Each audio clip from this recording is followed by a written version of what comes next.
So here's something interesting. Consumer Reports did a study a few years ago, and they found out that hidden fees were at the top of a list of the biggest everyday annoyances for Americans. So we know we're all paying fees on all sorts of things, and here are some fees that aren't necessarily hidden, but you probably don't even know that you're paying them. First of all, get this one, online ticket printing fees. If you're buying tickets to a sporting event or a concert and they need to be mailed to you at home, all right, then you expect to pay a shipping fee. But what if you're printing them at home on your own printer?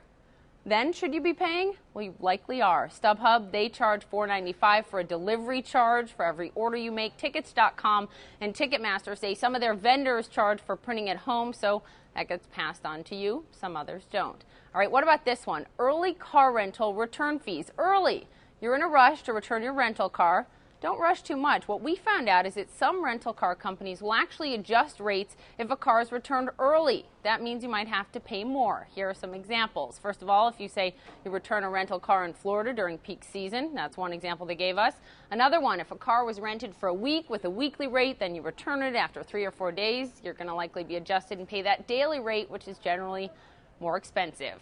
And finally, fees from your cable company for HD service. All the major networks broadcast in HD, but if you want to receive HD on your cable box, you've likely got to pay. DirecTV, Time Warner Cable, and Comcast all told us there can be fees for HD service. No doubt an increase in fees is something that we are all seeing, but here's the question. What can you do about it? All right, here's some advice that we got from the experts. First of all, Lynette Calfani-Cox of AskTheMoneyCoach.com says watch out for those passive gotcha fees. You cannot afford, she says, to let laziness or a lack of knowledge come back and bite you in the wallet. Some other advice that we got that I think is very interesting.